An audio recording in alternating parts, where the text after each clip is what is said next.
உங்களுக்கு electricity bill வந்து ஒவ்வொரு 2 மாதத்துக்கு ஒருக்க 500 யூனிட்டுக்கு மேலே செலவாகுது அப்படின்னா, நீங்கள் கட்டாயம் இந்த ஆன் கிரிட் ஹோம் சோலார் சிஸ்டத்தை வீட்டுக்கு போடலாம். ஏன்னா, இந்த சிஸ்டம் வந்து நாங்க மயிலாடுதுறையில போட்டு குடுத்தோம்.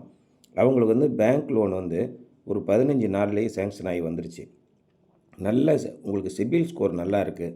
அது மாதிரி வருமானத்துக்கு ஏதாவது ஒரு ஆதாரம், நீங்கள் ஒரு இடத்துல வேலை பார்க்குறீங்க, மாத சம்பளம் வாங்குறீங்க, அல்லது நீங்கள் வந்து இன்கம் டேக்ஸ் ஃபைல் பண்ணுறீங்க, இன்கம் டேக்ஸ் ரிட்டர்ன்ஸ் ஃபைல் பண்ணுறீங்க அப்படின்னா, உங்களுக்கு கட்டாயம் லோனை வந்து உடனடியாக கொடுத்துட்றாங்க. ஏன்னா ஒரு நல்ல வருமானம் இருக்குது, நல்ல ஒரு வாடிக்கையாளராக இருக்காங்க அப்படின்னா, நீங்கள் வந்து இந்த மாதிரி லோனில் போட்டுறது ரொம்ப ரொம்ப நல்லது. ஏன்னா ஒரு 2,10,000 உங்களுக்கு மொத்த செலவு வருது. அதில் 78,000 மானியமாக மத்திய அரசாங்கம் கொடுத்துருது. மீதம் இருக்கிற 1,40,000 பேங்க் லோன் மூலயமா நம்ம சுலப தவணைகளில் 5 வருஷம், 7 வருஷம், 10 வருஷம் வரைக்கும் கூட நீங்கள் வந்து லோன் கட்டலாம். 2 மாதத்துக்கு ஒருக்க நீங்கள் 4,000 கரண்ட்டு பில் வருதுன்னா, மாதம் மாதம் 2,000 2,500 நீங்கள் வந்து இந்த லோன் அடைச்சிட்டு வரும்போது உங்களுக்கு அதிகமான லாபம் தருதுங்க. நீங்கள் ரிட்டர்ன் ஆன் இன்வெஸ்ட்மெண்ட் கால்குலேஷன் போட்டு பார்த்தீங்கன்னா, ஒரு ஃபிக்ஸட் டெபாசிட்டில் போடுறத விட, ஒரு மியூச்சுவல் ஃபண்டில் போடுறத விட அதிகமான வருமானம் இதில் கிடைக்குது. இதை ஒரு முதலீடாகவே நீங்கள் நினைக்கலாம். நமக்கும் சரி, நம்முடைய எதிர்காலத்தில் வரக்கூடிய நம்முடைய பிள்ளைகளுக்கும் சரி, இந்த வீட்டுக்கு ஒரு நிரந்தரமான ஒரு முதலீடாக அமையும். நம்ம வீட்டுக்கு எப்படி ஒரு வீடை கட்டுறோமோ, அது வந்து நமக்கு பல ஆண்டுகளுக்கு நமக்கு வருமானம் தரக்கூடியதா, அல்லது வாடகை செலுத்த வேண்டியதே இல்லாமல் அதில் ஒரு வருமானம் நமக்கு கிடைக்கக்கூடியதாக இருக்குதோ, அதே மாதிரி இந்த சோலார் பேனலும் 25 வருஷம் அதுக்கு மேலே உழைக்கக்கூடியதுங்க. சோலார் பேனலில் மெயின்டெனன்ஸ் அப்படின்னு வரும்போது அதை துடைக்கிறது மட்டும்தான். மற்றபடி இதுக்கு பேட்டரியும் இல்லை, ஒன்றும் கிடையாது. நேராக இபி மீட்டருக்கு போயிடும். நம்ம யூஸ் பண்ணுற கரண்ட்டு டைரெக்டாக நமக்கு வரும். நம்ம யூஸ் பண்ணாத கரண்ட்டு டைரெக்டாக வெளியில் போயிடும். நைட்டு வந்து சோலார் இல்லாத நேரத்தில் நம்ம அனுப்புனதுக்கு நிகரான யூனிட்டை நம்ம பயன்படுத்திக்கலாம். இதை வந்து இம்போர்ட்டட் யூனிட்னு எடுத்துக்குவாங்க. நம்ம வெளியில் அனுப்பின யூனிட்டை எக்ஸ்போர்ட்டட் யூனிட்னு எடுத்துக்குவாங்க. 2ம் போக 2க்கும் கழிஞ்சது போக மீதம் உள்ளதுக்கு மட்டும்தான் நீங்கள் கட்ட போகிறீங்க. இப்போ புதுசாக ஒரு அறிவிப்பு வந்திருக்கு. சென்னை ஹைகோர்ட்டில் வந்து உங்களுக்கு இந்த நெட்வொர்க் சார்ஜ்னு ஒன்று மினிமமாக கட்ட வேணும். உதாரணமாக ஒரு 3 கிலோவாட் யூனிட்னா 1 கிலோவாட்டுக்கு ரூ. 100 வச்சுக்கோங்க.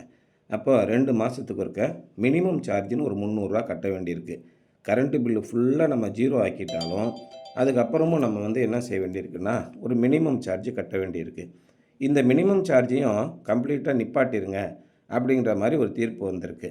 இது எதிர்காலத்தில் நின்று போச்சு அப்படின்னா, கரண்ட்டு பில்லு நிச்சயமாக உங்கள் வீட்டுக்கு ஜீரோ தாங்க. இன்றைக்கி நேற்று இல்லை, அடுத்த 25 வருஷத்துக்கு உங்களுக்கு அதான் நடக்க போகுது.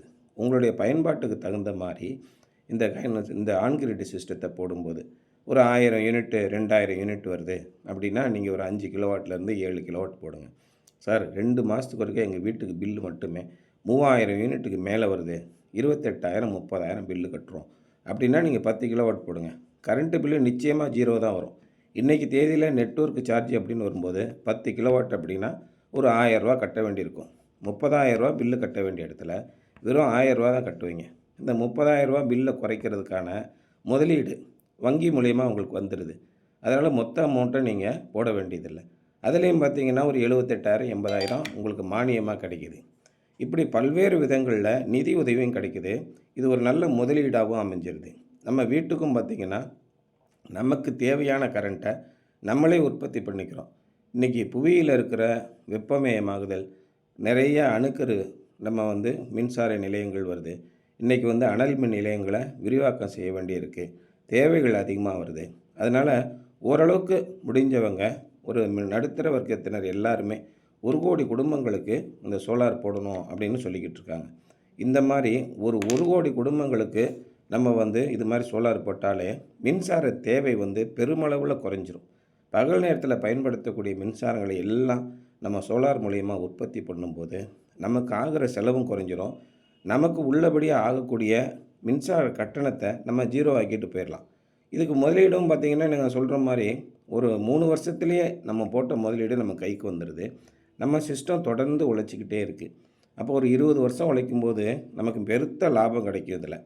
அதே நேரத்தில் நம்ம கைவிட்டு செலவு பண்ண போகிறோம் என்ன அப்படின்னா ஒன்றுமே இல்லை. ரொம்ப நிகரமான தொகை பார்த்திங்கன்னா ரொம்ப மீகராக ஒரு சொற்பமான தொகையை தான் நம்ம முதலீடாக செலுத்த வேண்டியிருக்கு. வங்கியில் நீங்கள் வந்து லோன் வாங்கணும் அப்படின்னா 20% தொகையை மட்டும் நம்ம கையிலேருந்து போட்டுக்கணும். சிபில் ஸ்கோர் 675க்கு மேலே இருந்துச்சுன்னா நிச்சயமாக நீங்கள் உங்களுக்கு உடனே ஒரு வாரம் 10 நாள்லேயே லோன் வந்துடும். அதை வச்சு நம்ம சோலார் சிஸ்டம் போட்டுடலாம். அதுக்குரிய சப்சிடியும் ஒரு 2 மாதத்துக்குள்ளே நமக்கு வந்துடுது. நெட் மீட்ரு வந்து நிறைய பேர் கிடைக்கல, அது வந்து கிடைக்காது அப்படின்ற மாதிரி தவறான வதந்தியை பரப்பிட்டுருக்காங்க. இப்போல்லாம் நெட் மீட்ரு 15 நாளில் கிடைச்சிருதுங்க.